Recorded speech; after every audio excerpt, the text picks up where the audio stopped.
আশুতোষ শর্মা দারুণ দারুণ, এক কথায় জাস্ট অসাধারণ।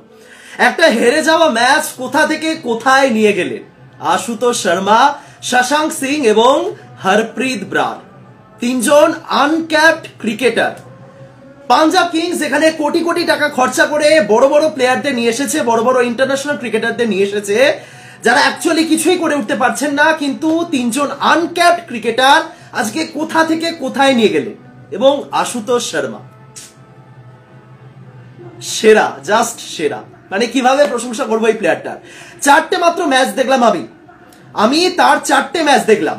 পাঞ্জাব কিংসের জার্সিতে চারটে ম্যাচ খেললেন এবং চারটে ম্যাচ দেখেই আমি একটা প্লেয়ারের এত বড় ফ্যান হয়ে গেছি। লাস্ট কবে আমি একটা প্লেয়ারের মাত্র চারটে ম্যাচ দেখে ফ্যান হয়ে গেছিলাম আমার অন্তত মনে পড়ছে না।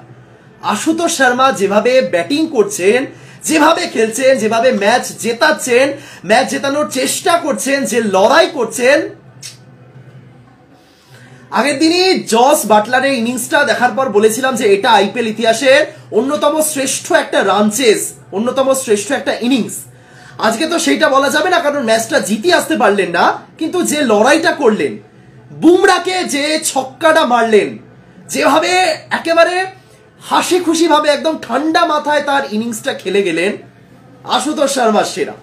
এই আশুতোষ শর্মা খুব তাড়াতাড়ি ভারতীয় দলের জার্সিতে আমরা তাকে দেখতে চলেছি, এটুকুনি নিঃসন্দেহে বলাই যায়।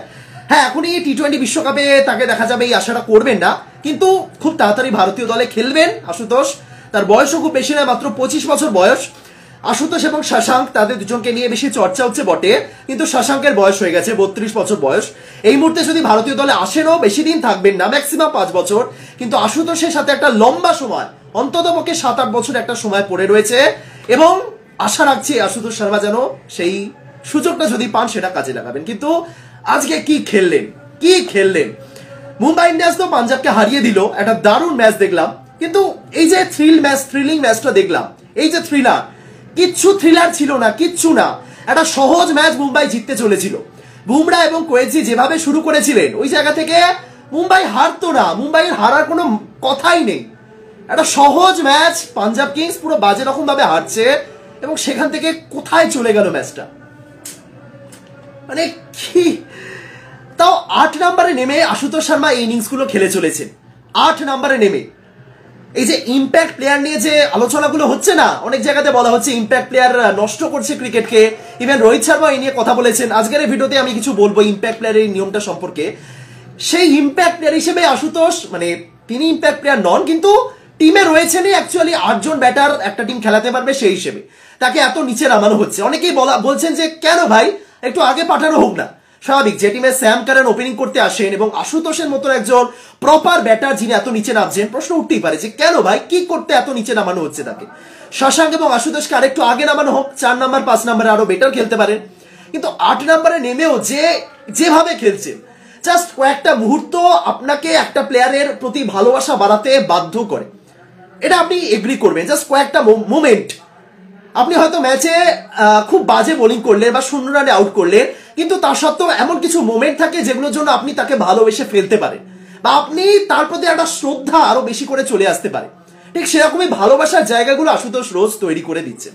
প্রথমত যে সিচুয়েশনে নামলেন তিনি একদমই হাতের বাইরে, তখন 6টা উইকেট পড়ে গেছে এবং পাঞ্জাবের স্কোর 77-6। কেউ এক্সপেক্ট করছে না যে এই জায়গা থেকে পাঞ্জাব জিতবে।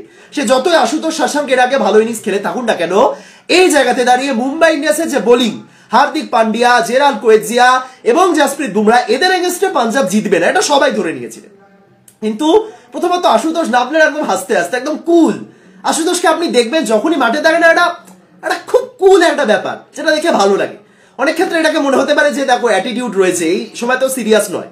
যেমনটা রিয়ান পরাগকে দেখে একসময় বলা হতো যে ভাই এরকম একটা টার্গেট, এরকম চাপের মুহূর্ত, তাও তুমি বিহু ডান্স করছো, তুমি একটু সিরিয়াস নও। যখন পারফরমেন্স না আসে তখন এই ধরনের জিনিসগুলোই আমাদের বিরক্তি লাগে। কিন্তু আশুতোষ যে ফর্মে রয়েছেন, এই জিনিসগুলো যেন তাকে আরো বেশি মোটিভেট করছে, আরো তাকে ফর্মে ফিরিয়ে আনতে বাধ্য করছে। এইরকম যে ফর্মে রয়েছে, এই জিনিসগুলো, এই ঠান্ডা মাথার জিনিসগুলো অপোনেন্টকে বরং এই জিনিসগুলো প্রেসারে রাখছে যে দেখো ভাই এরকম সিচুয়েশনে একটা প্লেয়ার এরকম এসেছে। এই জিনিসটা আমার খুব ভালো লেগেছে আশুতোষ শর্মা। চাপের মুহূর্তে তিনি সবসময় হাসি খুশি, এক একটা ছক্কা মারছেন এবং কিরকম একটা হাসছেন। এই যে ফটোটা দেখতে পাচ্ছেন, যে হাসিটা, এটা কোনো ম্যাচ জেতানোর হাসি নয়। এই যে ছবিটাতে আশুতোষ শর্মাকে দেখছিল, এটা ম্যাচ জেতানোর হাসি নয়, এটা একটা ছক্কা মারার পর আশুতোষ শর্মার হাসি। এটা থেকে বোঝা যায় যে তিনি নিজের শটগুলোকে, নিজের গেমটাকে কতটা এনজয় করে। এই জিনিসগুলো আমার ভালো লাগে, ভীষণ ভালো লাগে। বিশ্বাস করুন যে একটা প্লেয়ার এরকম চাপের ম্যাচ, হ্যাঁ মানে যখন আশুতোষ নেমেছিলেন খুব চাপ, ইভেন আশুতোষ যখন হাফ সেঞ্চুরিও করলেন তখনও যে খুব সহজে পাঞ্জাব ম্যাচটা জিততে পারে এমনটাও ছিল না, কিন্তু তাও এই হাসি, না আমি পারবো, আমি জানি আমার মধ্যে সেটা রয়েছে, একদম ঠান্ডা মাথায় একদম হাসি খুশি হাসতে হাসতে ম্যাচ জেতাতে পারি। এই জিনিসগুলো অ্যাকচুয়ালি একটা প্লেয়ারকে অনেক দূর নিয়ে যায়।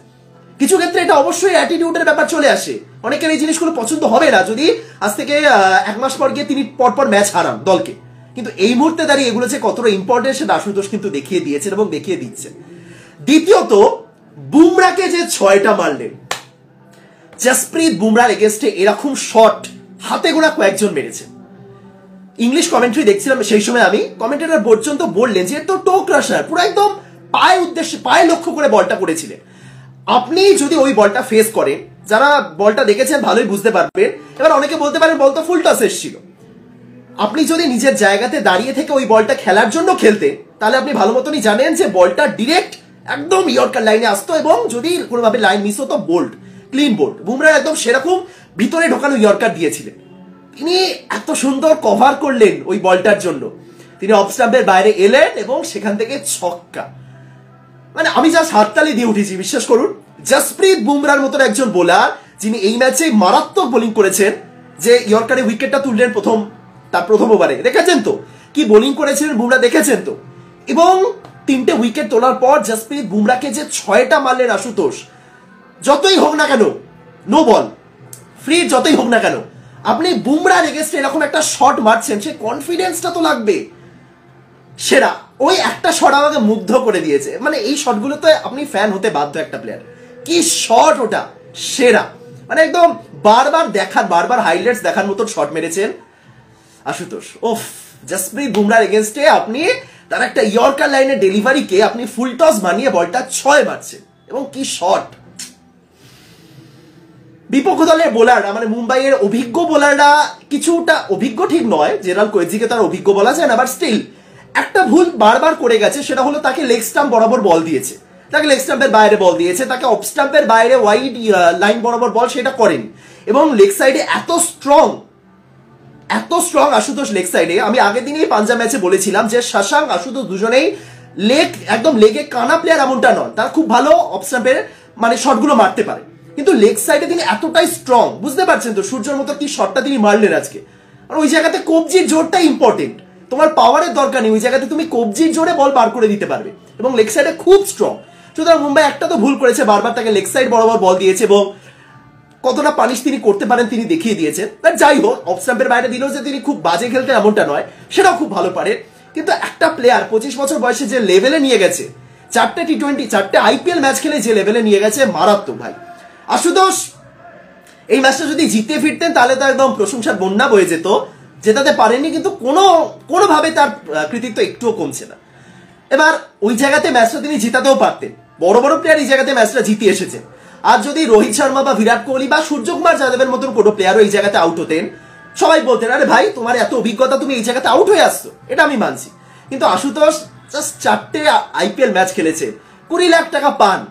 তিনি যে লড়াইটা করেছেন, যেখানে লিয়াম লিভিংস্টোন বলুন, রাইলি রুসো বলুন, বা টপ অর্ডারে যারা রয়েছেন, আমি স্যাম কারেন্টারকে বাদই দিচ্ছি, রাইলি রুসো এবং লিয়াম লিভিংস্টোন এই দুজনের মেনলি, তারা 3 বলে 1 এবং 2 বলে 1, এরাও তো জসপ্রীত বুমরা বা কোয়েজিদেরই ফেস করেছেন, আশুতোষও তাই, এবং বুমরাকে ছক্কা মেরেছে। কিছু প্লেয়ারকে দেখে একটা সম্মান আসে, একটা শ্রদ্ধা আসে, ভক্তি আসে, আশুতোষ ঠিক সেই প্লেয়ার। আশুতোষ আমারই বয়সী, সেরকম খুব একটা বেশি বয়সও নয় তা, সুতরাং এরকম একটা প্লেয়ার অটোমেটিক মানে এরকম শট দেখলে বা এরকম খেলা দেখলে ফ্যান হতে বাধ্য হয়, এরকম ফ্যান বানিয়ে দেয়। কিছু প্লেয়ার থাকে যারা জোর করে ফ্যান বানিয়ে দেয়। আজকে যারা ম্যাচ দেখেছে, বারবারই তো অডিয়েন্সদের দেখা, যেহেতু পাঞ্জাবের মাঠে খেলা হচ্ছে, পাঞ্জাবের প্রচুর পাঞ্জাবি সমর্থক রয়েছে, আমার মতে পাঞ্জাবেরই সব থেকে বেশি এই ব্যাপারটা রয়েছে, তারা সব থেকে বেশি লোকাল প্লেয়ারকে রাখে, প্লাস তারা সবচেয়ে বেশি মানে সমর্থকরা সবচেয়ে বেশি ভিড় করে, পাঞ্জাবের এই ব্যাপারটা রয়েছে। পাঞ্জাব হরিয়ানা সব জায়গা থেকে পাঞ্জাবের জন্য সাপোর্ট আসে এবং প্রচুর সাপোর্ট থাকে, হ্যাঁ পাঞ্জাবের প্রচুর সাপোর্ট থাকে। সুতরাং প্রত্যেকেই এক একটা ছয় হচ্ছিল এবং প্রত্যেকে জাস্ট মুখ হা করে থাকছে।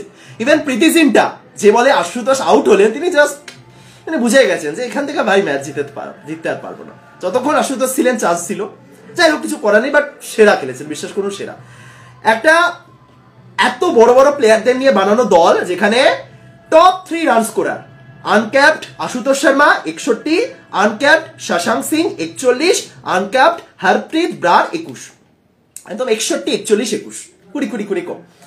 কি খেলেছেন তিনজনে, মানে পাঞ্জাব কিংস কি করছে? এত ইন্টারন্যাশনাল প্লেয়ারদের থাকতে যদি 3টে আনক্যাপড প্লেয়ার মিলে এরকম লড়াইটা করে, তাহলে বাকিদের অ্যাকচুয়ালি মোটিভেশন পাওয়া উচিত, রাইট? 14-4 সেখান থেকেও এত দূর এলো ম্যাচটা, ভাই বিশ্বাস করুন কি ম্যাচ। পরপর 3 দিনের মধ্যে 2টো, বাটলারের ওই ম্যাচটা এবং কালকে আর আমি লাইভে আসিনি, কারণ কালকে যে ম্যাচটা হলো, ম্যাচ শুরু হতেই শেষ হয়ে গেল। একটা ম্যাচ নিয়ে তো শুরু হতেই খতম হয়ে গেল, ওরকম টাইপের ব্যাপার। খুব সহজেই দিল্লি জিতেছে, আমি তাই আসিনি। বাট আজকে যে ম্যাচটা দেখলাম, ম্যাচের সম্পর্কে একটু ছোট্ট করে বলি। পুরো ম্যাচের একমাত্র লাইমলাইট আশুতোষের উপরই থাকা উচিত, কিন্তু কিছু পয়েন্ট এক্ষেত্রে উল্লেখযোগ্য। প্রথম ব্যাটিং এর ক্ষেত্রে সূর্যকুমার যাদব আজকে যে ইনিংসটা খেলেছে, দেখুন কিছু সময় কিছু ইনিংসকে একসাথে রেখে কম্পেয়ার করতে হয়, বা একসাথে রেখে কেন ইনিংসটা ভালো বা কেন ইনিংসটা খারাপ সেই জিনিসগুলো বোঝাতে হয়। আজকের সূর্যকুমার যাদবের ইনিংস 53 বলে 78। আমি একটা সহজ প্রশ্ন করছি, ঠিক আছে? সহজ প্রশ্ন। আজ যদি 53 বলে 78 রানের একটা ইনিংস বিরাট কোহলি খেলতেন প্রথমে ব্যাটিং করতে এসে আরসিবির জার্সিতে, তখন ম্যাক্সিমাম কিরকম রিয়াকশন হতো? আপনার কি রিয়াকশন হতো? আজ যদি বিরাট কোহলি প্রথমে ব্যাটিং করতে এসে 53 বলে 78 রানের একটা ইনিংস খেলতেন, যেখানে তার পরবর্তী ব্যাটারদের মধ্যে ম্যাক্সি রয়েছেন, গ্রিন রয়েছেন, এছাড়া ওই দীনেশ কার্তিক রয়েছেন, অনুজ রাওয়াত রয়েছেন, মাহিপাল লোমরা রয়েছেন, তাহলে আপনার রিয়াকশনটা কি হতো বলুন, ঠিক আছে? এবার সেই জায়গাতে দাঁড়িয়ে আজকে সূর্যকুমার যাদবের যে ইনিংসটা, সেই জায়গাতে দাঁড়িয়ে তারপরে হার্দিক পান্ডিয়া ছিলেন, টিম ডেভিড ছিলেন এবং রোমারিও শেফার্ড ছিলেন, একই রকম। কোহলির ওই ব্যাটিং, মানে কোহলি যদি ইনিংসটা খেলতেন তারপরেও যারা আসতো তাদের কোয়ালিটি যেরকম, আজকেও সূর্যর পরে যারা আসতেন তাদের কোয়ালিটিও সেম, ঠিক আছে? কিন্তু এই জায়গাতে ম্যাক্সিমাম ক্ষেত্রে কোহলিকে নিয়ে একটা ট্রোল হয়। এটা মানে এক পক্ষ তো রয়েছেন, তারা কোহলিকে যখনই সুযোগ খোঁজেন ট্রোল করে দেন, কিন্তু নর্মালি অনেকের মনে হয় যে কোহলির ইনিংসটা স্লো ইনিংস। এবার সেম জায়গাতে আজকে আপনি সূর্যর ইনিংসটা জাস্ট একটা কম্পেয়ার করুন ছোট্ট করে। এই জিনিসটা তো আপনি মানবেন যে সূর্যকুমার যাদব 53 বলে 78 রান করার প্লেয়ার নন, কোনোদিনই তিনি 53 বলে 78 করবেন, এটা হলো একটা মানে টিপিক্যাল সূর্য ইনিংসের ধারে কাছেও না। সূর্য 53টা বল যদি খেলে আমরা এক্সপেক্ট করি সূর্য সেঞ্চুরি করে ফেলেছেন ততক্ষণে, রাইট? কিন্তু আজকে করলেন না, আজকে করতে পারলেন না। এটাকেই বলে সিচুয়েশন। একদল মানুষ এই জাস্ট স্কোরবোর্ডটা দেখেই পোস্ট করে দেয় যে কি বাজে প্লেয়ার, ছি ছি ছি। একদল পোস্ট করেই দেয় যে কি 53টা বল খেলে 78, ওডিআই খেলতে নেমেছিল নাকি? যেমনটা কোহলির ক্ষেত্রে, যিনি 67 বলে সেঞ্চুরি করেছিলেন, সবাই বলছিলেন হ্যাঁ ওডিআই খেলতে নেমেছে, এদের সব প্লেয়ারদের দিয়ে টি20 চলে না। কিছু মানুষ আছে যারা জাস্ট স্কোরবোর্ড দেখে বলে দেয় যে এই প্লেয়ারটা ভালো খেলেছে না খারাপ খেলেছে। ক্রিকবাজ আছে, ক্রিকইনফো আছে, আইপিএল ওয়েবসাইট রয়েছে, প্রচুর সাইট রয়েছে, জাস্ট স্কোরবোর্ডটা দেখেই বলে দেয়। কিন্তু কোন সিচুয়েশন এসেছে, কোন বোলিং লাইন আপের এগেনস্টে এসেছে, তারা কেমন বোলিং করেছে, পিচ কেমন ছিল, তাকে কজন সাহায্য করেছেন, তার পিছনে কজন ব্যাটার ছিল যারা ভরসা দিতে পারবেন, এই বিশ্বাসও ছিল তার মধ্যে, সবকিছু মিলিয়ে ইনিংসটাকে কিন্তু সেভাবে বিল্ড করতে হয়। আজ সূর্যকুমার যে ইনিংসটা খেলেছেন হয়তো একটু স্লো, হয়তো সেই টিপিক্যাল শটগুলো তিনি খেলতে পারেননি, কিন্তু সিচুয়েশন অনুযায়ী তিনি ইনিংসটাকে বিল্ড করেছেন এবং মুম্বাই শেষ পর্যন্ত 192 অব্দি তুলেছিল। সূর্য 78 রানে ইনিংস খেলার পর মুম্বাই 192 অব্দি তুলেছিল। বিশ্বাস করুন বিরাট কোহলি যদি আজকে এই 53 বলে 78 রানে ইনিংসটা খেলতেন, আরসিবি কিন্তু 192 অব্দি উঠতো না, কারণ কেউ থাকেন না বিরাট কোহলিকে সাহায্য করার মতো।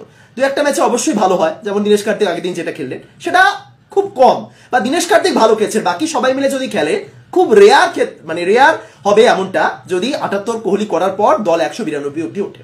সুতরাং কোহলির দায়িত্বটাই থাকে যে ইনিংসটাকে আমি টেনে নিয়ে যাবো, বা আজকে সূর্য যেভাবে খেলেছেন ওটা তার দায়িত্ব যে আমি ইনিংসটাকে এগিয়ে নিয়ে যাই। সিচুয়েশন অনুযায়ী এগুলোকেই খেলা বল। যদিও প্রথমে ব্যাটিং করলে সিচুয়েশন সেরকম ভ্যারি করে না, তুমি প্রথমে ব্যাটিং করছো যা খুশি করো, কিন্তু কিছু ক্ষেত্রে আপনাকে জাস্ট স্কোর দেখে একটা প্লেয়ারকে জাজ করা উচিত নয়, এটুকুনি আমি বলতে পারি। আপনি রান চেস করতে এসেছেন সেক্ষেত্রে আপনি জাজ করতে পারেন, প্রথমে ব্যাটিং করার ক্ষেত্রে আপনি জাজ করতে পারেন, না করার কিছু নেই, কিন্তু আপনাকে বাকি জিনিসগুলো দেখতে হবে যে আদৌ যারা পরে আসবেন তারা কি এই যে ইনিংসটা তিনি খেলছেন সেটার মূল্য দিতে পারবেন, বা আজকে এই যে 53টা বল খেলে সূর্য আউট হলেন, সূর্য যদি আর 33টা বল খেলে আউট হতেন, বাকি বলগুলো কি বাকি ব্যাটাররা মারতে পারতেন, ইত্যাদি ইত্যাদি। সুতরাং ঠিক আছে, ঠিকঠাকই চলেছে, বাট অতটাও জাস্ট ক্রিকবাজ দেখে একজন প্লেয়ারের ইনিংসটাকে যাচাই করবেন না, এইটুকুনি আমি বলতে পারি। That's it.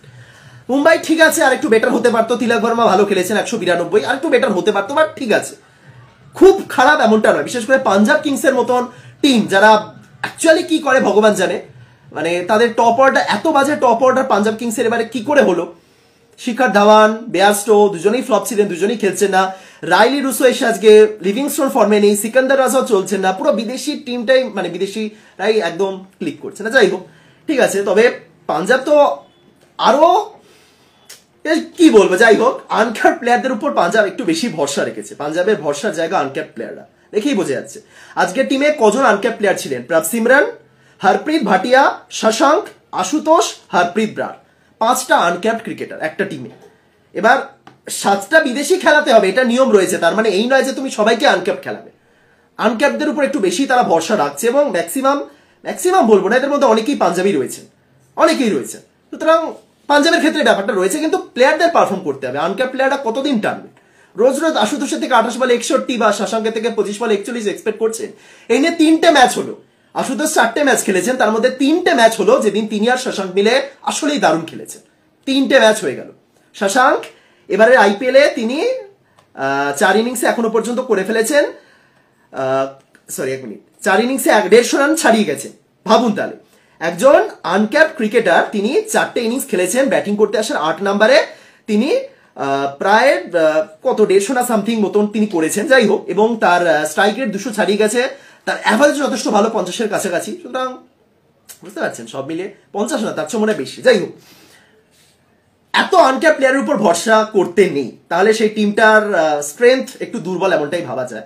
আপনি মুম্বাই টিমটাকে দেখুন না, সব পুরো একদম ব্যাটার যারা রয়েছেন প্রত্যেকে আন্তর্জাতিক মানের ক্রিকেটার, প্রত্যেকের অভিজ্ঞতা রয়েছে। ঈশান বলুন, রোহিত বলুন, সূর্য বলুন, তিলাকেরও প্রায় 1 বছর অভিজ্ঞতা হয়ে গেছে, ভারতের হয়ে খেলছে। হার্দিক আসছেন, টিম ডেভিড আসছেন, শেফার্ড আসছেন, মোহাম্মদ নবী আসছেন, যারাই ব্যাটিং করতে আসুন না কারণ তাদের অভিজ্ঞতা রয়েছে আন্তর্জাতিক। সেখানে পাঞ্জাব পুরো আনক্যাপড ক্রিকেটারদের দিয়ে চালাচ্ছে। যাই হোক, ম্যাচ সেরা হলো, জসপ্রীত বুমরাকে নিয়ে কিচ্ছু বলার নেই।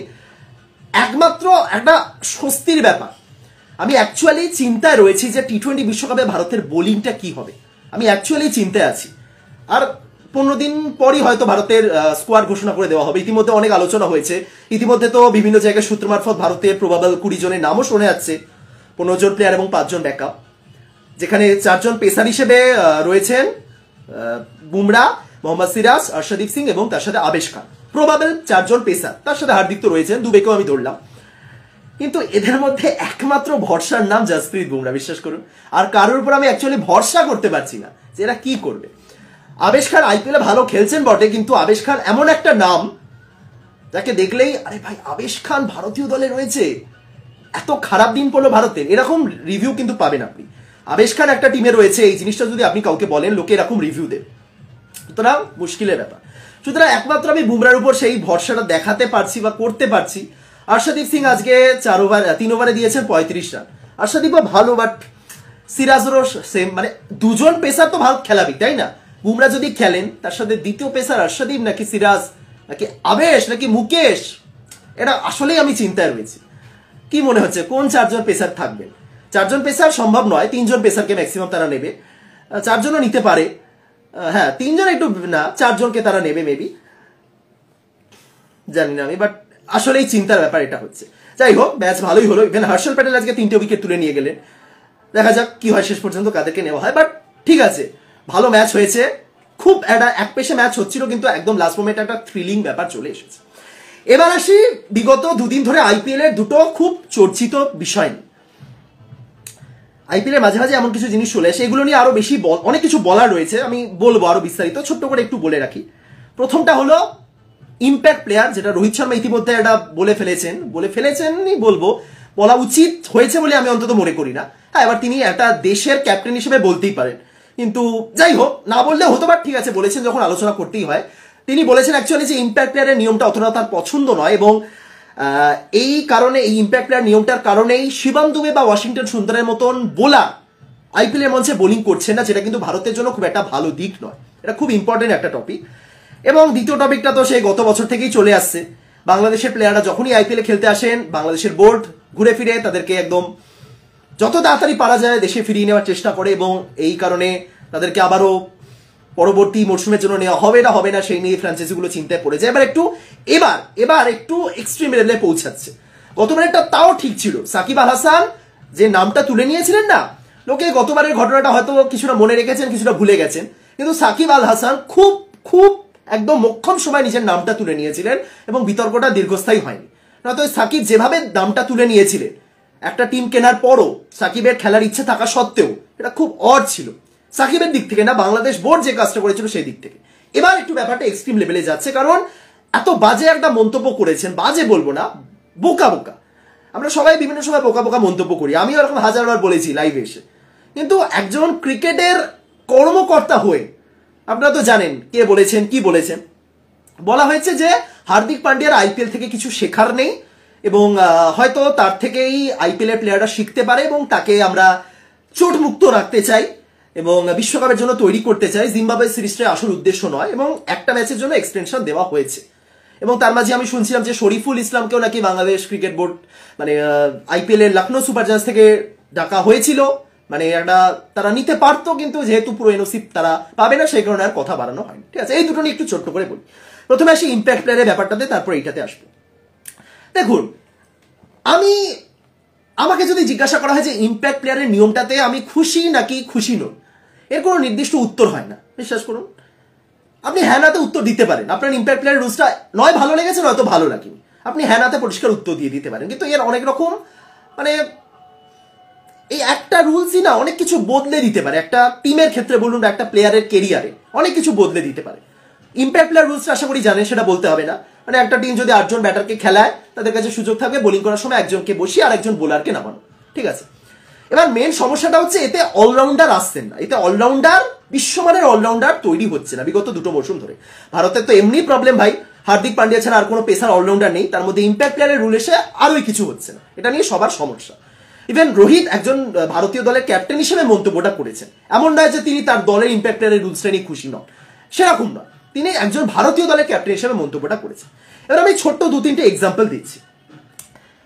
ভেঙ্কটেশ আয়ার কলকাতা নাইট রাইডার্সে, ভেঙ্কটেশ আয়ার তিনি ভারতীয় দলে ঢুকতে পারতেন। হার্দিক পান্ডিয়া এই যে রিপ্লেসমেন্ট নেই বলে আমরা কান্নাকাটি করি, হার্দিক পান্ডিয়ার 2টো রিপ্লেসমেন্ট এই মুহূর্তে রয়েছে, কিছু ক্ষেত্রে তাদেরকে রিপ্লেসমেন্টই বলা যায়, 1 ভেঙ্কি 2 শিবম দুবে। কিন্তু আপনি এবারে আইপিএলে দেখুন ভেঙ্কটেশ আয়ার একটা ওভারও বোলিং করেননি, করেছেন কি? আর শিবম দুবে তিনিও বোলিং করেন। তাহলে হার্দিকের পোটেনশিয়াল রিপ্লেসমেন্ট যারা হতে পারতেন শিবম এবং ভেঙ্কটেশ, তারা বোলিং করছেন না। ইভেন হার্দিক পান্ডিয়াও নিয়মিত বোলিং করছেন না, প্রথম দিকে করছিলেন, কিন্তু তারপরে যেহেতু 4টে পেসার খেলাচ্ছেন শেফার্ড, মাদওয়াল, বুমরা এবং কোয়েৎসিয়া, তিনি আসছেন আবার আসছেন না। এই ম্যাচে দেখলাম যেমন পুরোটা এলেন। এর মাঝে আবার একটা নিউজ ভাইরাল হয়েছিল যে রোহিত শর্মা এবং অজিত আগারকার ভারতীয় কোচ, ক্যাপ্টেন এবং নির্বাচক, তারা নাকি চান যে হার্দিক পান্ডিয়া যেন ভালো করে বোলিং করেন, পুরোপুরি বোলিং করেন, এবং বোলিং যদি না করেন তাহলে টি20 বিশ্বকাপে তাকে নেওয়া হবে না। ক্লিয়ার কাট এটাই এক্ষেত্রে বোঝা যাচ্ছে যে ভারতীয় টিম ম্যানেজমেন্ট এই ইম্প্যাক্ট প্লেয়ারের কারণে যে অলরাউন্ডাররা বোলিং করছেন না, বিশেষ করে দুবে বলুন বা হার্দিক, এটাতে খুশি নয়। বিভিন্নভাবে বিভিন্ন নিউজ হয়েছে হার্দিক পান্ডিয়া কেন বোলিং করছে না, তার সাথে ইম্প্যাক্ট প্লেয়ারের কোনো কানেকশন নেই, কিন্তু ঘুরে ফিরে সবকিছু একই জায়গাতে আসছে যে ম্যানেজমেন্ট খুশি নয় ইম্প্যাক্ট প্লেয়ারের নিয়মটাতে। শুধু ভেঙ্কি বা শিবম দুবে বলে নয়, আপনি চেন্নাইয়ের মঈন আলীর ক্ষেত্রে দেখুন, বিদেশি, এরা তো ভারতীয় হলেন, মঈন আলী বিদেশি। আপনি বলুন চেন্নাই টিমে মঈন আলী এবং ড্যারেল মিচেল, এই দুজনের মধ্যে কে সুযোগ ডিজার্ভ করে যদি কোনো ইম্প্যাক্ট প্লেয়ারের রুলস না থাকে? অবশ্যই মঈন আলী, তিনি 4 ওভার বোলিং করে দেবেন, ড্যারেল মিচেল তার বোলিং করবেন না, কিন্তু মঈন আলীকে দরকার নেই, কারণ মঈন আলীর জায়গায় একজন থিকসানা স্পিনার হিসেবে চলে আসছে। এটাই হলো ইম্প্যাক্ট প্লেয়ারের একটা লাভ আবার ক্ষতি। লাভ আইপিএল দলগুলোর, ক্ষতি কিছু ক্ষেত্রে প্লেয়ারের, মঈন আলী সুযোগ পাচ্ছেন আবার কিছু ক্ষেত্রে জাতীয় দলে। তাহলে কি হওয়া উচিত? একদম সহজ প্রশ্ন। দেখুন, ইম্প্যাক্ট প্লেয়ারের রুলস বদলে দেওয়া যেতেই পারে, পুরোপুরি বন্ধ করে দেওয়া যেতে পারে, তাতে আইপিএল যে এই থ্রিলিং ম্যাচগুলো হচ্ছে, উত্তেজনা সেসব হারিয়ে ফেলবে এমনটা একেবারেই নয়। আবারও 7 জন ব্যাটারে ফিরে আসা যাবে, আবারও কিছু ভালো অলরাউন্ডারদের আমরা দেখবো। এমন তো নয় যে অলরাউন্ডাররা বোলিং করছেন, এমনটা নয়, যাদের যা আজও 4 ওভার বোলিং করেন, আজও সুনীল নারিন ব্যাটিংও করেন বোলিংও করেন, আজও রাসেল বোলিং করেন। সমস্যাটা অলরাউন্ডার তৈরি হচ্ছে সেটা নিয়ে নয়, সমস্যাটা হলো পার্ট টাইম বোলাররা বোলিং করছেন না। যাদের বোলিং এফেক্টিভ ছিল তারা বোলিং আজও করছেন, ব্যাপারটা আপনি একটু বুঝুন। যাদের বোলিং আগেও এফেক্টিভ ছিল তারা এখনো বোলিং করছে। জাদেজাকে কি আপনি দেখেছেন জাদেজাকে বোলিং দেওয়া হয় না? এমনটা নয়। যারা আগে বোলিং করতেন, যারা 4 ওভার বোলিং করে দেওয়ার ক্ষমতা রাখেন, তাদের ঠিকই দেওয়া হচ্ছে। কিন্তু এই 2-3 ওভার যাদেরকে দিয়ে করিয়ে নেওয়া যেতে পারে, যাদের 2-3 ওভার বার করিয়ে নেওয়া যেতে পারে, পরের দিকে গিয়ে যদি আমার কাছে আরো বেটার অপশন আমি রাখতে চাই, ওই 2-3 ওভার করিয়ে দিলাম পার্ট টাইমার দিয়ে, সেইটা হচ্ছে না। আজ মুম্বাইয়ের তিলক ভার্মা একটা ওভারও বোলিং করছেন না, যেখানে তিনি করতে পারেন। সমস্যাটা এই জায়গাতে। সমস্যাটা এমন নয় যে জাদেজা বোলিং করছেন না, সমস্যাটা এমনও নয় যে হার্দিক একটা ওভারও বোলিং করছেন না। না, হার্দিক বোলিং করতে পারেন এবং তিনি করছেন। শিবম দুবে বা ভেঙ্কটেশ আয়ারের ক্ষেত্রে ব্যাপারটা ছিল তারা করতে পারে, তাদের দিয়ে করিয়ে নেওয়া যেতে পারে। জাতীয় দলে থাকলে তারা 1-2 ওভার করে দেবে, কিন্তু আইপিএল এ ম্যান্ডেটরি নয়। তারা না করলেও কোনো সমস্যা নেই, সমস্যাটা এই জায়গাতে। সুতরাং ইম্প্যাক্ট প্লেয়ার অলরাউন্ডার তৈরি করছে না বা অলরাউন্ডারদের ক্ষতি করছে, আমি অন্তত মানতে রাজি নই। সমস্যাটা হচ্ছে পার্ট টাইমাররা আর বোলিংটা করছেন এবং তারা করবেনও না। এমনিতেই পার্ট টাইমারের অভাব, মানে বোলিং এর অভাব। একটা সময় সচিন, সেহবাগ সবাই বোলিং করতেন, আজ কজন বোলিং করেন? আজ কজন পার্ট টাইমার বোলিং করে? রোহিত শর্মা একটা সময় আইপিএলে হ্যাট্রিক রয়েছে, আজ রোহিত শর্মা নিজে কি বোলিং করেন না। এটা হবে। ইম্প্যাক্ট প্লেয়ার পার্ট টাইমারদের নষ্ট করছে, আরো বেশি করে করবে ভবিষ্যতে, কারণ তাদেরকে দিয়ে বোলিং করানোর দরকারই নেই। কেন ভাই, আমার কাছে যখন 6টা বোলার রয়েছে, আমি কেন একজন পার্ট টাইমারকে দিয়ে 2 ওভার পার করে দেওয়ার চেষ্টা করবো? ওই 2 ওভারেই আমি ম্যাচ হেরে যেতে পারি, তাই তো? সমস্যাটা এটা। সুতরাং দেখা যাক, ইম্প্যাক্ট প্লেয়ার থাকলেও আমার কোনো সমস্যা নেই, না থাকলেও আমার কোনো সমস্যা নেই, কারণ আইপিএল এর সাথে ইন্টারন্যাশনাল ক্রিকেটের সেরকম কোনো কানেকশন নেই। সমস্যাটা যখন আইপিএল এ একটা প্লেয়ার দুর্দান্ত খেলার পর আন্তর্জাতিক ক্রিকেটে তার খারাপ প্রদর্শন হয়, দ্যাটস ইট। সমস্যাটা ওখানে।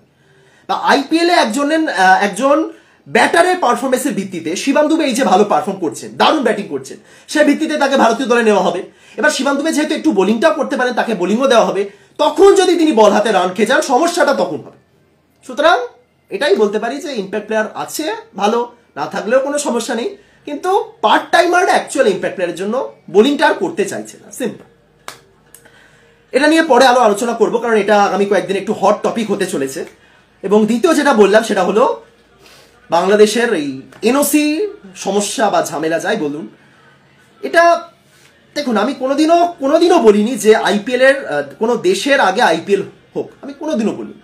আপনি দেখুন, হ্যাঁ আমি এটা বলেছি যে এই জায়গাতে দাঁড়িয়ে মুস্তাফিজুর রহমান অবশ্যই আইপিএল থেকে শিখতে পারবেন, কিন্তু আমি আজ পর্যন্ত কোনোদিনও বলিনি যে দেশের আগে আইপিএল।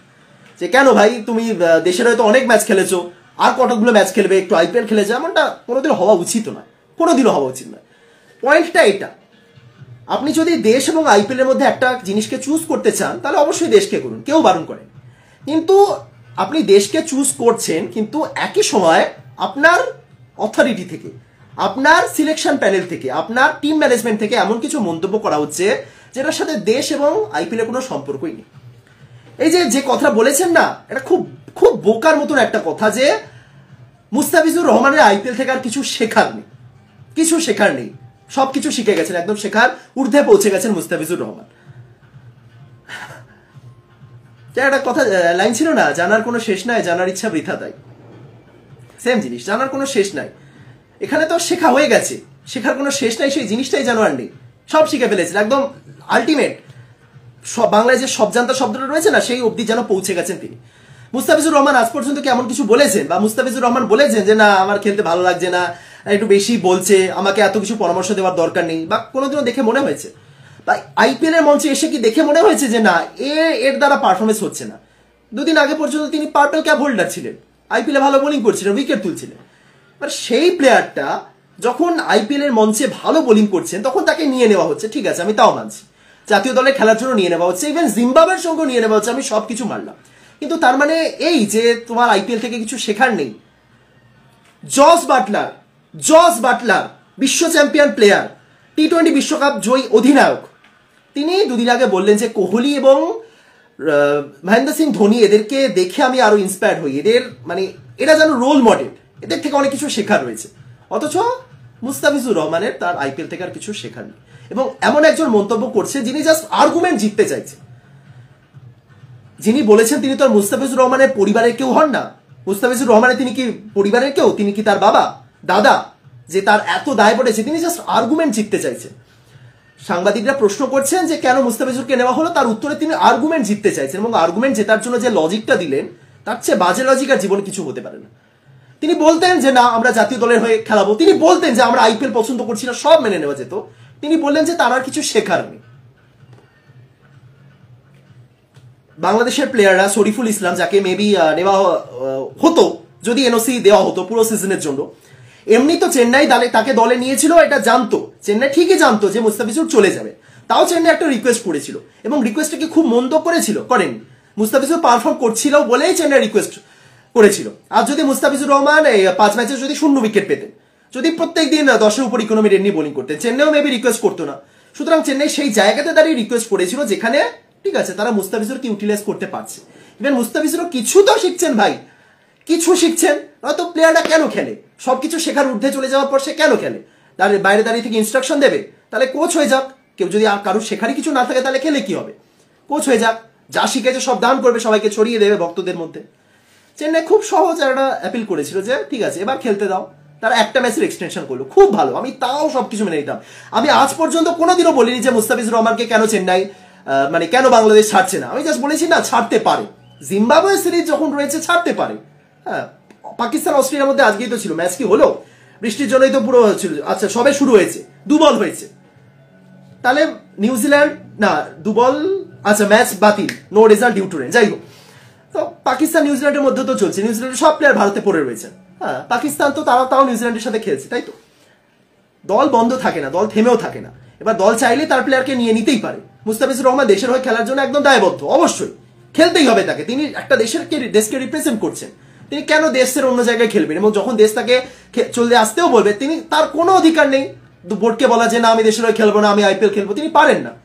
কিন্তু বোর্ড যখন একটা প্লেয়ারকে পাওয়ার জন্য এরকম লেম লজিক দিচ্ছে বা আর্গুমেন্ট জেতার জন্য এরকম বলছে, সেটা খুব খুব বাজে। গতবার সাকিবের ক্ষেত্রে হয়েছিল, সাকিব খুব বুদ্ধিমান প্লেয়ার, তিনি নিজে নামটা তুলে নিয়েছিলেন, তার নিজের লস দেখেও তিনি নামটা তুলে নিয়েছিলেন। হ্যাঁ, সাকিবের লস, সাকিব নিজের নামটা তুলে নিয়েছিলেন মানে সাকিব একটা টাকাও পাননি গত মরশুমে, যেখানে তাকে 2 কোটি টাকা দিয়ে নেওয়া হয়েছিল। ভাই 2 কোটি টাকাটাও 2 কোটি টাকা, অনেকে বলতে পারেন যে সাকিবের কাছে 2 কোটি কোনো ব্যাপার না, কিন্তু একটা প্লেয়ারকে নেওয়া হয়েছে অকশন থেকে, একটা আইপিএল এর মতন মঞ্চে খেলবে যেখানে এত বছর ধরে খেলে এসেছে। টাকাটা আসলে ইম্পর্টেন্ট নয়, কিন্তু তাও নিজে থেকে ছেড়ে দিয়েছে, টাকাটাও ছেড়ে দিয়েছে, নামটাও তুলে নিয়েছে। ঠিক আছে আমি খেলবই না, যাও। এবার যেটা করা হচ্ছে এটা বাড়াবাড়ি হচ্ছে। এরকম চলতে থাকলে অ্যাকচুয়ালি আমার তো প্রচুর বাংলাদেশি অডিয়েন্স রয়েছে, আপনারা একটু বলুন যেটা ঠিক হচ্ছে, আপনাদের কি মনে হয়? দেশ আগে, হাজারবার দেশ আগে, কিন্তু যেটা হচ্ছে, যে লজিকগুলো দেওয়া হচ্ছে, যে কারণে আটকে রাখা হচ্ছে, এটা শুধুই আর্গুমেন্ট জেতার জন্য। তারা যে পাওয়ারফুল, তাদের যে কথার প্রচুর দাম আছে, সেই জিনিসগুলো বলার জন্যই তারা করছে। একদম পুরো একদম পরিষ্কার। এটাকে পলিটিক্স বলে না, এটাকে বলে জাস্ট, যাই হোক, কি বলবো, কিছু তো বলার নেই। দেখা যাক, 1 মে অব্দি মেবি থাকবেন, শেষ দিকে 3-4টে ম্যাচ সম্ভবত মিস করবেন না, কিছু তো বলার নেই। ঠিক আছে, খেলুন, এরপরে আইপিএল ছেড়ে তারপরে যাবেন জিম্বাবুয়ে সিরিজ খেলবেন, বিশ্বকাপে খেলবেন, সেখানে ভালো করলেই ভালো। কিন্তু সেখানে যদি একবার তিনি খারাপ প্রদর্শন করেন কোনোভাবে, আমি চাই না তিনি খারাপ করুন, অবশ্যই ভালো করুন, সুযোগ রয়েছে তার কাছে, তার পুরো সবকিছু শেখা হয়ে গেছে, সুতরাং অবশ্যই ভালো করবেন, সেটাই চাই। কিন্তু যদি কোনোভাবে খারাপ প্রদর্শন হয়, তারপর এই প্রশ্নগুলোই বরং তোলা হবে, তখন একটু জিজ্ঞাসা করা হোক যে আপনি যে বলেছিলেন মুস্তাফিজুর রহমান সব শিখে গেছে, তাহলে সেই যে সবকিছু শিখে গেছে তার বেসিসে তার পারফরমেন্সটা দেখান। যাই হোক, কি করবো, কিছু বলার তো নেই। তাকে যদি ইচ্ছে করে এরকম ভাবে আটকে রাখা হয়, ঠিক আছে আটকে রাখা হোক। ইভেন আকাশ চোপড়া পর্যন্ত এই বিষয়ে একটা কমেন্ট করেছেন। দেখুন, এতগুলো বোর্ড রয়েছে, বড় বড় বোর্ড, এই যে অস্ট্রেলিয়া বা ইংল্যান্ড, যারা মনে করেন যে ভারতই সবকিছু চালায়, সেরকম নয়। হ্যাঁ, ভারতে পাওয়ার রয়েছে, বিসিসিআর অনেক পাওয়ার রয়েছে, কিন্তু অস্ট্রেলিয়া বা ইংল্যান্ডের পাওয়ারও কিন্তু কম নয়। তাদের মিডিয়া একদম টপ লেভেলের মিডিয়া, অনেক কিছু ক্ষমতা রয়েছে তাদের হাতে। তারাও তো চাইলে করতে পারে যে না খেলবো না। ইংল্যান্ডের প্রচুর প্লেয়ার পার্সোনাল কারণ দেখে নাম তুলে নেন। অস্ট্রেলিয়ার বলো এই মিচেলসটা এত বছর ধরে খেলেননি, প্রত্যেকবার তাকে চাওয়া হয়েছে, এটা প্লেয়ারদের পার্সোনাল কারণ। কিন্তু আমি এমন কোথাও দেখিনি যে কোনো বোর্ড প্লেয়ারদের ইচ্ছা থাকা সত্ত্বেও বলছে না খেলতে দেবো না, তোমাকে খেলতে দেওয়া হবে না। যেমন আমরা ছোটবেলায় বলা হতো না, দুপুরে যখন আমরা খেলতে যেতাম, না প্রচুর রোদ উঠেছে, তুই খেলবি না, তুই কালো হয়ে যাবি রোদ পড়লে, এটা ঠিক সেরকম বলা হচ্ছে, না তুমি খেলবে না, তোমার চোট পেয়ে যাবে তুমি। ঠিক আছে, চোটও একটা ইস্যু, আমি সব মানছি, চোটও একটা ইস্যু। তিনি টানা ম্যাচের মধ্যে থাকলে তিনি চোট পাবে, বা শরীফুলদের খেলতে দেওয়া হচ্ছে না তারা চোট পাবেন বলে, বাট তারা চোট আইপিএলে না খেলে তারা ডোমেস্টিকে খেলছেন, খেলুন, সেখানেও চোট পাওয়ার চান্স থাকছে। ভারতীয় প্লেয়াররা কি খেলবেন না? বাকি প্লেয়াররা কি খেলবেন না? আজ পর্যন্ত দুনিয়ার যত প্লেয়ার এসেছেন তারা আইপিএল এর মঞ্চে এসেই চোট পেয়ে গেছেন। অবশ্যই উইলিয়ামসনের মতো উদাহরণ রয়েছে যারা আইপিএল এসে চোট পেয়ে গেছে, কিন্তু উইলিয়ামসের একটা প্লেয়ার হলে বাকি 99টা প্লেয়ার কি চোট পেয়েছিলেন? তারা কি খারাপ খেলেছেন? যাই হোক, ভিডিওটা এখানে শেষ করছি, আশা করি সবাই ভালো আছেন। দারুণ একটা ম্যাচ হলো, আশুতোষ শর্মার জন্য আবার একটা হাততালি, দারুণ খেলেছে, একদম ফ্যান বানিয়ে দিয়েছেন আমাকে, সেরা। ভিডিওটা শেষ করছি, ভালো থাকুন, সুস্থ থাকুন, দেখা হচ্ছে পরের ভিডিওতে। এই যে দুটো টপিক বলে, এই দুটো টপিক নিয়ে আরো কিছু বলার রয়েছে আগামী দিনের ম্যাচগুলোতে, বলবো অবশ্যই। কালকেই তো চেন্নাইয়ের ম্যাচ রয়েছে, চেন্নাই লখনৌ ম্যাচে মুস্তাফিজুর কেমন পারফর্ম করছে সেটা খুব ইম্পর্টেন্ট, তার ভিত্তিতেই বাকি সমস্ত মতামত বা মন্তব্য সব দিক থেকে আসবে, আমিও কিছু বলবো, দেখা যায়। ভিডিওটা শেষ করছি, ভালো থাকুন, দেখা হচ্ছে পরের ভিডিওতে, ততদিন সবাইকে টাটা।